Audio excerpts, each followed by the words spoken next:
Une cible majeure a encore été atteinte, comme le montre l'incendie à l'arrière-plan. La réaction des Russes contre ces CQBD sera détaillée dans le rapport de situation. 23-06-2026, nous sommes dans la 5e année et aussi au 121e jour depuis l'invasion à grande échelle. Soyez les bienvenus, je vous souhaite la bienvenue au rapport de situation. Dans ce rapport, nous voyons peu du front, mais nous étudierons l'approvisionnement dans le sud de l'Ukraine et en Crimée, la façon dont les habitants s'adaptent et ce qui brûle actuellement. La propagande russe essaie désormais de discréditer elle-même les images des stations-service. Nous les avons vues ces derniers jours, des files d'attente de plusieurs kilomètres, de gros problèmes, surtout en Crimée, où l'on ne vend plus d'essence ni aux entreprises, ni aux particuliers. Une femme se tient devant une station-service et explique qu'il n'y a absolument aucun problème, que les rapports sur la pénurie de carburant, qui touche désormais presque toute la Russie ou du moins l'Ouest russe, ne sont qu'une panique exagérée. On peut tout de même voir par soi-même qu'il n'y a pas ici de file d'attente interminable à cause d'un manque de carburant et que tout est très calme. À première vue, cela semble presque convaincant. En effet, on ne voit pas de longues files d'attente, pas d'automobilistes en colère, pas de personnes attendant avec des jerrycans devant la pompe. Mais si l'on regarde en arrière-plan le panneau des prix, on voit que tous les types de carburant sont affichés à 0 rouble. Bien sûr, il n'y a pas de file d'attente car cette station-service ne vend tout simplement plus de carburant. La dame voulait donc prouver qu'il n'y a pas de crise et, pour cela, elle choisit précisément cet endroit, devant une station-service fermée. Et elle est fermée parce que la pénurie d'essence est tellement grave que cette station ne peut tout simplement rien vendre. C'est la communication de crise à la russe dans sa forme la plus pure. Pas de carburant, pas de clients, pas de fil, donc soi-disant pas de problème. C'est comme si un réacteur nucléaire montrait des valeurs très élevées avant une catastrophe et qu'on disait « nous produisons 15 000 fois plus d'électricité, donc tout va bien », alors qu'en réalité, c'est l'inverse. Quand les stations-service ferment ou fixent leur prix à 0, les files d'attente disparaissent. Les gens continuent vers la station suivante où il reste peut-être encore un peu de carburant et la file d'attente se déplace simplement là-bas. Et c'est exactement ce qu'on voit ici. Les autorités russes et leurs partisans, surtout les partisans, essaient toujours de minimiser chaque conséquence visible de la crise du carburant.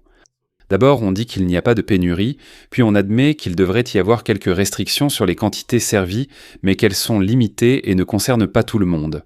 Soudain, il n'y a plus de carburant à vendre et plusieurs stations-service sont fermées dans tout le pays. Et maintenant, une station fermée sans carburant est présentée comme une preuve que tout est parfaitement normal.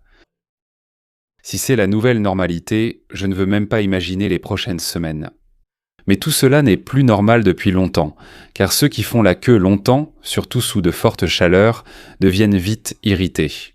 Ainsi, 2 ou 3 Russes se sont aussi disputés ici à la station-service, ou plutôt à la station de dispute, et ont commencé leur propre opération spéciale. Les choses deviennent intéressantes quand l'un d'eux tente de sortir quelque chose du coffre, mais la vidéo s'arrête là. En Sibérie, des camions-citernes chinois sont désormais apparus, livrant apparemment de l'essence en Russie. C'est déjà une évolution assez absurde. De nombreuses voix pro-russes, et vous vous en souvenez sûrement aussi, ont raconté pendant des années que la Chine soutiendrait pratiquement sans condition la Russie dans le conflit avec l'Occident. Le grand frère à l'Est, l'ours et le dragon, et l'amitié sino-russe, blablabla, et ainsi de suite.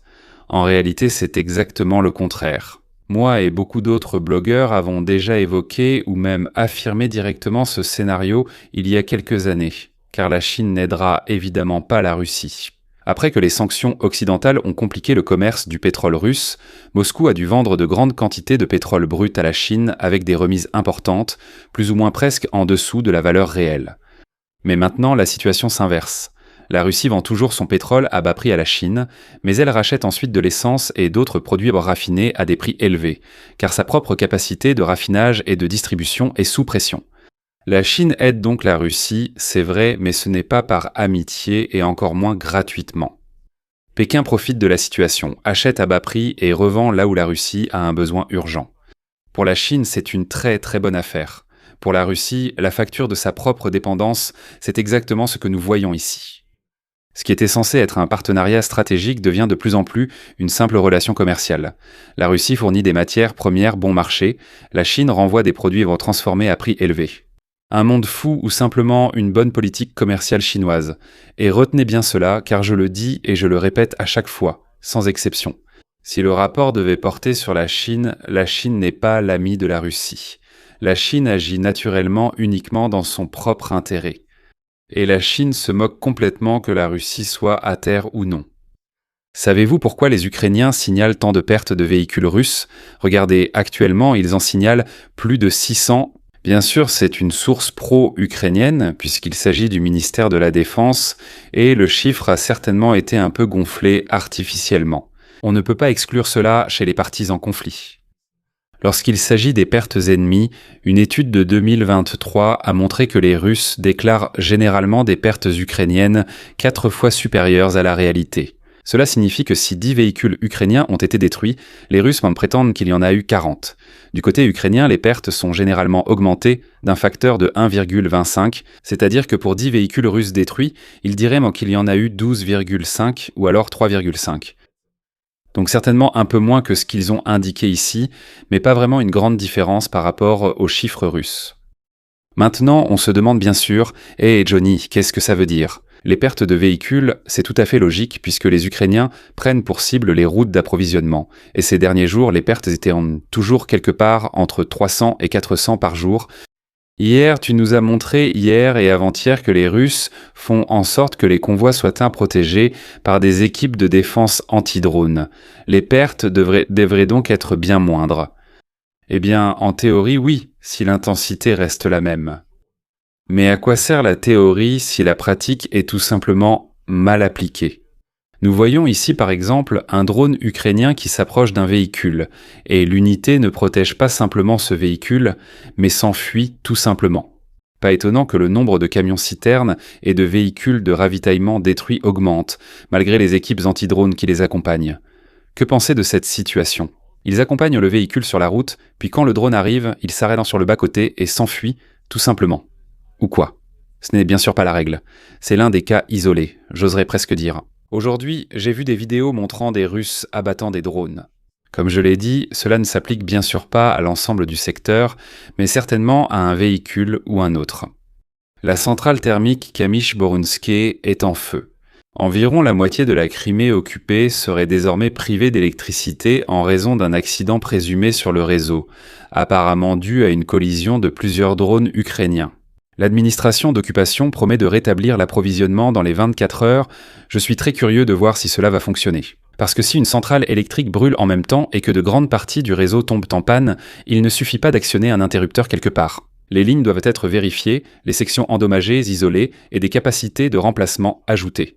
Ensuite, le réseau doit être stabilisé progressivement. Il sera peut-être possible de reconnecter certaines villes ou infrastructures critiques en une journée. Je n'en doute pas. Mais rétablir complètement l'approvisionnement de la moitié de la Crimée en 24 heures ressemble plutôt à une mesure rassurante qu'à un plan de réparation réaliste. C'est comme prétendre gagner la guerre en Ukraine en 3 jours, alors que la péninsule subit aussi d'autres problèmes que des coupures de courant. Le carburant manque, des accès sont endommagés, les camions-citernes nécessitent une escorte. Désormais, une partie de l'énergie est coupée, sans espoir de rétablissement. Vous vous souvenez? Je l'ai déjà signalé dans le rapport de situation d'avant-hier qu'il y avait des problèmes d'électricité ici. Et apparemment, ces problèmes persistent, cette fois à une plus grande échelle. Près du village de Rostolny, le pont ferroviaire au-dessus du canal de Crimée du Nord a été détruit. Il avait déjà été attaqué récemment, c'est maintenant la deuxième attaque. Des forces spéciales ukrainiennes ainsi que, selon les Ukrainiens, des membres de la résistance locale ont participé à l'opération. Le pont était l'une des principales liaisons ferroviaires d'approvisionnement des troupes russes dans le sud et en Crimée occupée. Après la première attaque, les Russes ont envoyé des équipes de réparation et du matériel lourd sur le passage endommagé. Ensuite, il a de nouveau été frappé. Cette fois, non seulement les restes du pont ont été touchés, mais aussi la structure provisoire érigée par les Russes. La liaison n'est donc pas seulement coupée, mais sa restauration y est aussi bien plus compliquée. La Russie doit maintenant amener de nouveaux équipements lourds et d'autres soldats ou détourner les transports vers d'autres itinéraires. Mais il n'en reste plus beaucoup. Les deux options sont longues, or la logistique manque justement de temps. La Crimée subit déjà des pressions à plusieurs endroits. Merci à tous les abonnés, membres et à l'équipe Algo. Merci au lieutenant-colonel René Kessler et Dietrich Ferdinand Mayerhofer. Abonnez-vous, likez, commentez et à la prochaine mise à jour.